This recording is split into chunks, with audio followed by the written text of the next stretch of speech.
Unajua mtu akikudharau halafu wewe unampa value ndani ya roho yako, unamheshimu to the maximum, unajua inauma sana.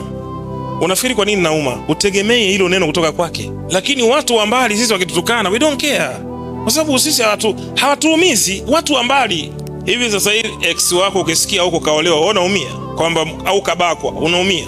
Sasa kabakwa dada unaye, lakini ukisikia mke wako so unaumia, unaua. Unakuwa unangata maneno nani pasta?